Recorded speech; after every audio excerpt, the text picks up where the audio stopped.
Our understanding from who we've been speaking to is that he still has this preference to return to football in the summer. Yep. Every manager wants that 7-8 weeks to get his ideas across.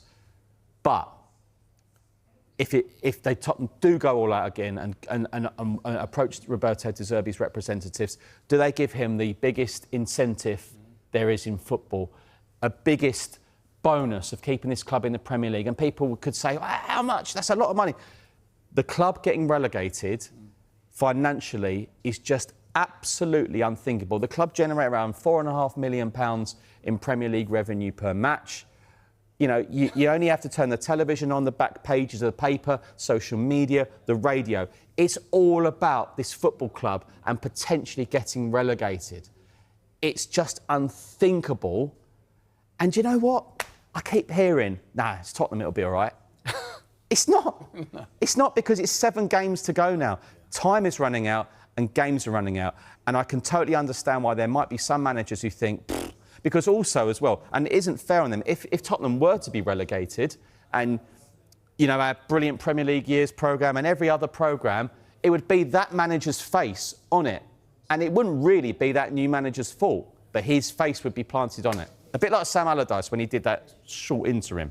Yeah, and that stadium as well in the Championship. I mean, as Spurs fans, it doesn't bear thinking about, does it, for them? I mean, the pressure's been building on Spurs all season, Michael, hasn't it? Just the next few weeks are going to be so tense. You mentioned De Zerbi, and it sounds like they're going all out behind the scenes for him. You mentioned some of the obstacles. Is that what you're hearing?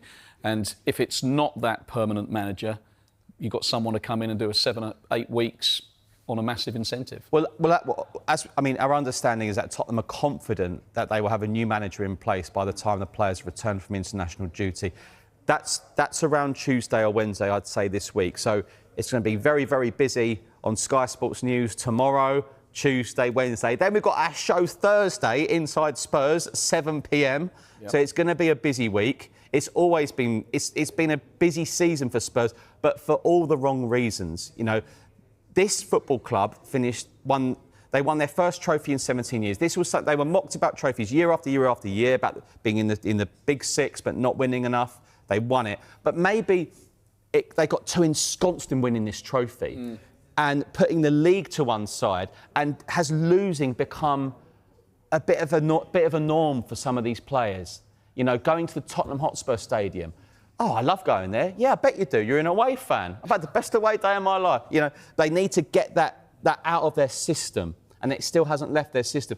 17th still wasn't acceptable for Ange Postecoglou to keep his job, even though he won a trophy. And, you know, the statement at the end of the season was they wanted to compete and be successful on all fronts.